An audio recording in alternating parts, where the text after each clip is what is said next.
Hello everyone, it's Jessica Michaels here with another cherry challenge today. So this month my scrappy friends and I are playing along with whatever challenge we choose. So it's going to be random, but I have chosen that graphic design challenge. So it is hosted by Paw Prints over on the cherry message boards.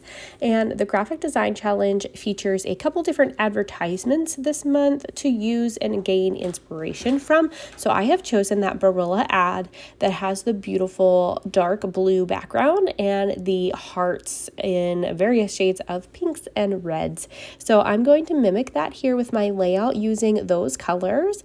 I've used a dark blue background for my background. That paper was actually a paper from Heidi Swap's collection.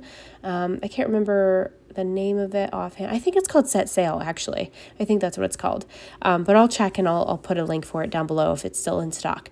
But I use that for my background paper, and then a Peartree Cutfile that I cut on some textured white cardstock, and I backed that Cutfile with that Be Mine small 6x6 paper pad that you see laying on my desk there. I've had that in my stash for a long time, so I'm doing a little bit of stash busting today.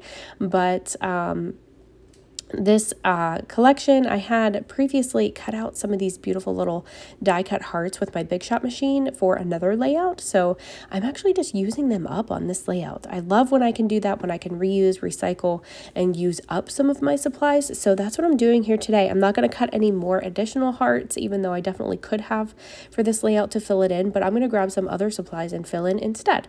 So I am just roughing up the edges of all of these little hearts before I'm gluing them down to my page. I added a little scallop border to the right side of my photos strip there. The photo is backed with some white cardstock, also textured, just because I had a scrap of it left over from the Cutfile. And then I backed it again with some black and white stripy paper. It's not my favorite black and white stripy paper by 49 in Market, believe it or not. This is a black and white stripe paper that came in the Simple Stories Heart Eyes collection, which I have laying here as well. And you can see some of the chipboards there on the bottom right of my frame, and this sticker book is from that collection too.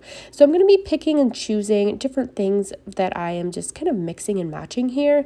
I've got another Simple Stories adhesive brad set here that I'm working with as well, and then some of these Flair canvas Flair buttons by Scrappin Happy Studio that I'm going to throw on here as well. I just got this set in the mail. This is a brand new release, so I am using 2 of those on here today with some thread behind them as usual. You'll see me do that here in a moment. I'm going to go ahead and stick down my Cutfile at this point because my photos are down, my little hearts are down. I can go ahead and stick this title down at this point. I'm just using some tape runner on the larger sections and then going in with my Nuvo Deluxe adhesive, which is the liquid adhesive that dries clear on the smaller parts there, and just to give it kind of a double reinforcement, because sometimes things don't stick over time really super well with just the ATG gun, so I kind of like to double enforce big items like this just to be on the safe side.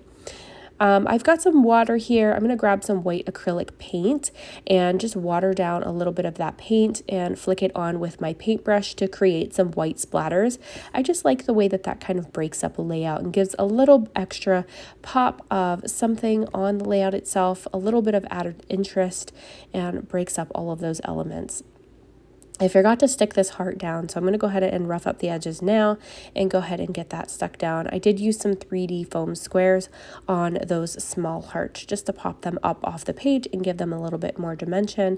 Here's my canvas Flair. I like to put thread behind them, so I'm just going to cut a big piece of thread, and then I am actually manually working this around in my hand in a circular design, because I find with these bigger spools of thread, these are just normal spools of thread. I have this white one. It was just the white one that I had laying here on my desk with my sewing machine. So I grabbed it from my sewing machine and just used that one because it was handy. And I have my other one tucked away somewhere else right now. But I find with these larger spools of thread, it is a little bit more difficult to get them to go in a circle the way that I want them to. So I had to manually work it around in a circle a little bit more than I normally would have to do with the smaller spools. I like the spools that are about half that size. That way they really seem to curl up easily in your hand, and it just makes it so much easier to work with. But in a pinch, I just used that one because it was right here beside me. Grabbing some sequins from Catherine Pooler from the Cherry on Top shop.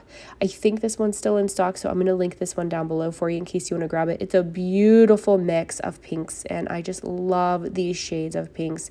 That one dark one's kind of like more of a purpley shade of pink, and I just think it's gorgeous. So I'm going to add a bunch of these little sequin clusters on here. I like to just kind of get a pinch full of sequins in between my fingers and then just kind of drop them onto my layout. It creates a nice little cluster, and it's always nice and random. So then I just glue them down using my sequin tool and my Nuvo glue to get them glued down to my paper itself. So that's how I like to do that. I'm adding a couple little word phrases and elements from this Simple Stories collection here. And I've added those cute little chipboard sunglasses as well. I'm going to add a couple more little hearts on top of this heart. I did back this cut file off camera before I started this layout just because I have a lot of videos of me backing cut files, so I didn't think you needed to watch that again. So if you want to see how I back my cut files, there's lots of other videos on my channel, probably under my Peartree playlist. You'll find the most of them. So I thought this layout still needed just a little something. So I'm going to add a little border on two sides. So the way I do that is I just cut this blue background down just a bit, and then I had room for some white cardstock behind it. And I keep it easy for 12 by 12 size by just adding the entire piece of white cardstock behind it and gluing that down, and then just trimming the excess from behind, if that makes sense. I still thought it needed something extra, so I did some machine stitching all along that little border and roughed up that edge so it was actually peeled up off of the page. And then I'm going to take some of these little white stickers here that I have. These are little faux stitches stickers by these ones are by Ellie Studio, and they're white. They're hard to see in this video, but they are there. And I just added a few of them just over top of my additional stitching that I did, but they're little X's, so I thought they would look really cute on there. And I've got some chipboard hearts here from an older Simple Stories collection, and I think it was Simple Stories, and they're just little chipboards, but it's what I have left of that collection. You can see the little cupcake is one of those left from that set as well, and I'm happy to be using up some of this stash today, just doing a little bit of stash diving. So I'm just going to add those here. I've got one left, I think. I don't know if that last one makes it to the layout or not. This one does, but I have that one last one there, and I'm like, you know what, I should just really get these used up, so I'm going to add that one right up here. And then that's the layout. I stuck with the blue background. I did use the colors as my inspo, but I also used the heart shapes as my inspiration as well for a fun little Valentine's-y kind of layout of my baby girl when she was 3 months old. So thank you guys so much for watching, and make sure you hop along the playlist down below of all of us playing along today, and be sure to hit that subscribe button. Thank you guys so much. Have a great day. Bye-bye.